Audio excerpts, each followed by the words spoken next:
friends, today I want to talk to you about how I do my math rotations.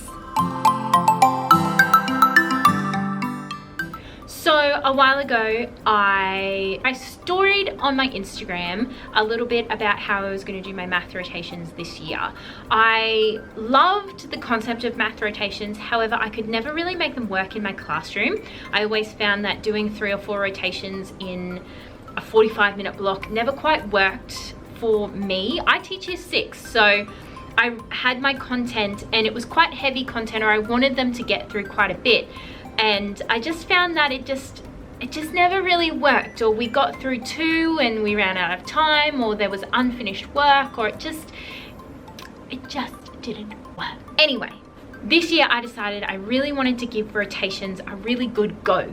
So I decided instead of doing 3, 4, 5 rotations a day, I would do 1 rotation a day and have those rotations go all week. I know, crazy, and probably not what the experts would say, but hey, it needs to work for a classroom. And I have found over the last, I've been doing rotations now for the last 6 weeks, 5 weeks, and my class has loved them. We have gotten through so much content. I have found that my direct teaching is so much better. I can spend time with kids and really pull apart concepts, really work through those examples with the kids that need examples, and go to more difficult problem solving where the kids need that bit of extra extension. So I have found this way of doing rotations really helpful in my classroom, and I wanted to make this video to kind of show you what I do, so that if you have questions about math rotations or doing a similar thing in your classroom, hopefully this would be helpful for you, and so you could try it in your classroom. Okay, so let's start on Monday. Monday is my day of full-on direct teaching. I will introduce the new topic and I will teach them and give them heaps and heaps of examples.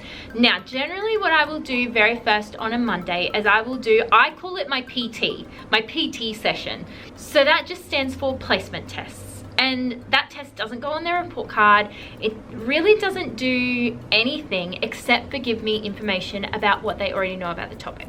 So the test will only go for 10 minutes and it will be a fairly simple test, maybe 10 questions, but from easy questions to hard questions. So once we have done our placement test, I will collect them all and I will mark them later on in the day, or if I know that I don't have time later on in the day, I will get them to mark their work, or if it's a fairly easy test to mark, like say it's addition, they can mark themselves. So we do that and then I collect them all and I just put them on my desk to the side and leave them until after the lesson.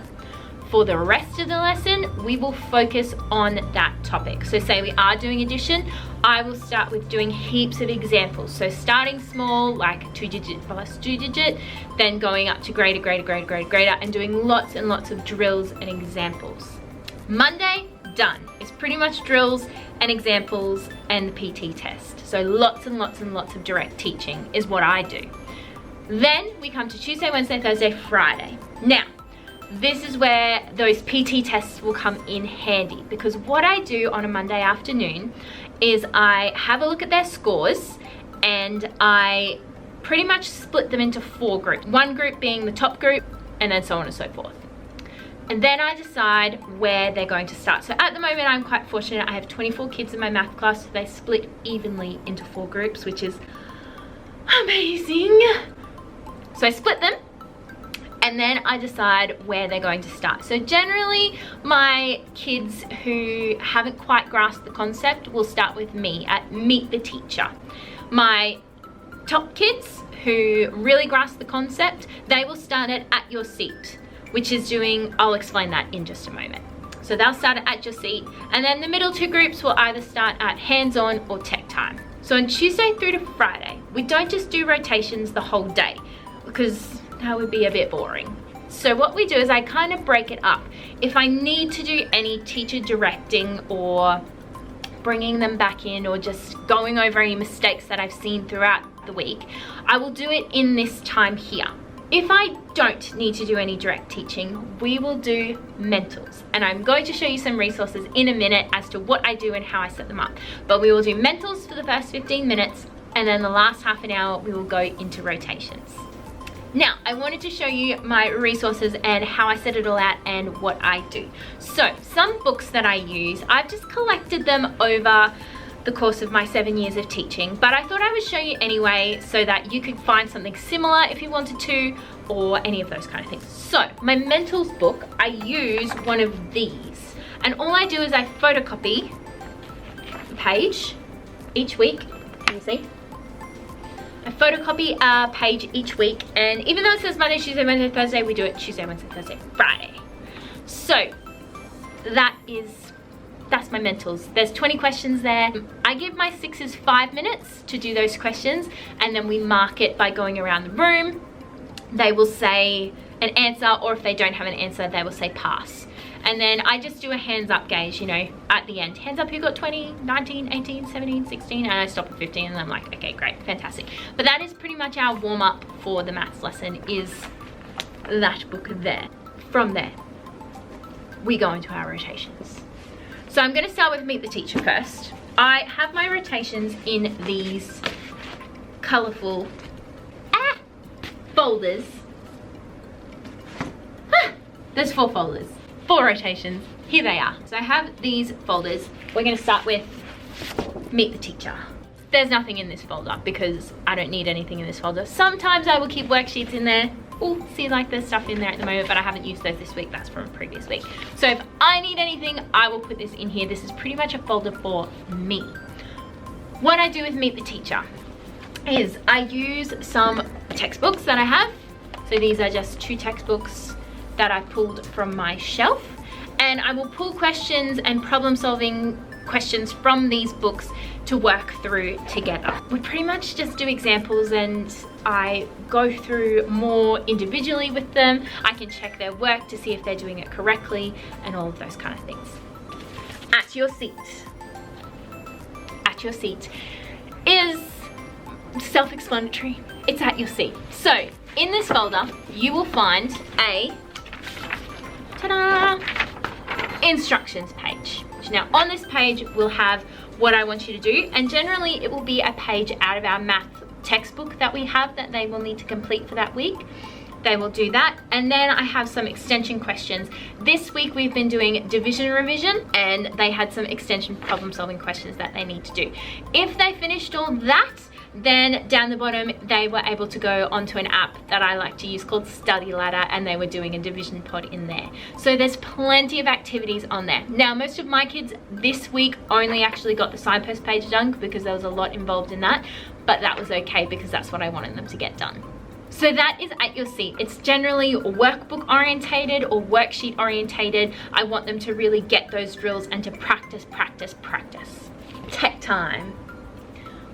This is the station that the kids love the most for obvious reasons. They all love technology. Again, with this folder, if I open it up, you will find a instruction sheet. Now, pretty much every week, I want them to go and have a look at a video that explains the concept again, but just in a different way.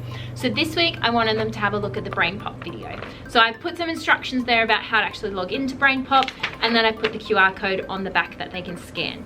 After they've done that, I've got some instructions about what I want them to do. Today they had to play the BrainPop quizzes, and they had to do some games, and then once they had done that, they were to go onto Study Ladder and do the pods that I had put up there for them. They use their iPads for that. We are a BYOD school, so that makes it very easy for us. If they forgot their iPad, or if they are able to not access technology, they either ask another person in the class to borrow their iPad or join with another student. If they're really lost and have no idea what to do, then they move to at your seat, and they just do that work that they need to get finished. Hands-on. So, hands-on is pretty much always a game because they love games. In hands-on, oh, let me find it. There is always an instruction sheet. So in each of my rotations, there is always an instruction sheet. Now, this just helps them to stop talking to me all the time, or like me giving 26,000 instructions at the beginning of a lesson and then being like, I have no idea. So instruction sheets are amazing. So this is an instruction sheet. This one is quite a simple one because the instructions for the game is actually on the game card, so I didn't need to put any of those on there, but this just tells them what I want them to do. This one is from Teach Starter, if you were wondering. The kids really enjoyed it this week. It's Comes with a instruction sheet with answers, and then this is the game board. So with that too, I just have my counters and my dice, which is all they needed for this game. So I will put all of that resource on that table there. And that, my friends, is my math rotations. If you have any questions, please let me know. I am happy to answer any of them. Either comment down below or send me a DM. I've had some really cool feedback from friends on Instagram sending me messages and telling me that they have just loved this style of rotation. So if it's something that has been helpful for you, please let me know, because I would love to hear from you. And yes, I hope this has been helpful for you. So I will see you in my next video, friends. I hope you have a wonderful day, week, month, whatever. I hope you have a great one. Bye, friends.